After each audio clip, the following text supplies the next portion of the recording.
Welcome to the Deep Dive. Today, we're tackling, well, a really fascinating and incredibly detailed set of sources you've sent over. We're diving into what they call the last 1 week, a very specific prophetic period. You've provided some deep interpretive texts, pulling from Daniel, Matthew, Thessalonians, Revelation, quite a mix. So our goal for you today is to unpack this really intricate timeline, get a handle on the key figures, and pinpoint the big moments described. As we start digging into these interpretations, what jumps out at you first? Yeah, what's really striking is how these sources connect all these different biblical bits and pieces. They weave them together to create this, cohesive story about future events. And it focuses very tightly on a specific 7-year period. It's more than just verses. It's like a whole interpreted structure. So we'll look at this sequence, the players involved, and, well, the pretty profound implications of this last 1 week as these texts lay it out. Okay, right. Let's get into that framework then.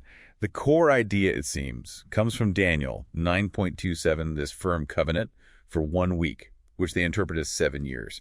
So according to these specific texts, what kicks off this last 1 week? What's the, absolute starting pistol?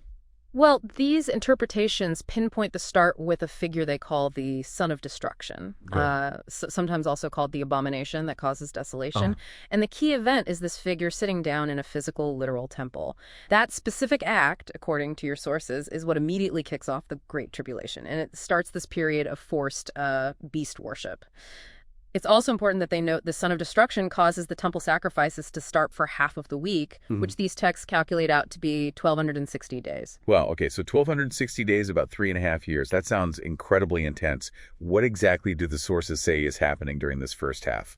Yeah, it's described as a period where the son of destruction basically declares himself God. He demands this beast worship, which is essentially allegiance to a system, and enforces the famous 666 mark of the beast. And anyone refusing the mark and the worship, well, the sources say they face execution. And like we said, temple sacrifices stop. What's really interesting in these texts is how the challenge isn't just surviving, it's about allegiance. Yeah. God's authority versus human claims. Right, that allegiance piece is key. And you mentioned something earlier, or rather the sources do, about 2 witnesses. That really stands out. What role do these texts give them during this difficult time? It's quite a fascinating interpretation. Your sources see these 2 witnesses not just as 2 people, but as 144,000 individuals, a symbolic number representing those who stay faithful. And their job is absolutely vital. They warn people against the beast worship. They keep preaching the eternal gospel, and they offer spiritual protection for the saints during this really extreme time. They're kind of a beacon of resistance. Okay. And Daniel 12 throws in these other numbers, 1,290 and 1,335 days. How do those fit in, especially after the 1,260 days? That's a good point. The sources suggest there's a special blessing for people who hold out, who endure until 335 days. That's measured from when the son of destruction first sits in the temple. So it's about 75 days after that initial 1,260-day period ends.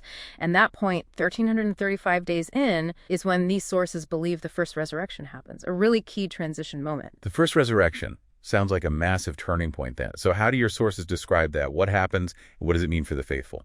Exactly, a turning point. Around that 1,375-day mark, these sources say the 2 witnesses are killed. But then the first resurrection occurs. And according to these interpretations, the saints are caught up into the air.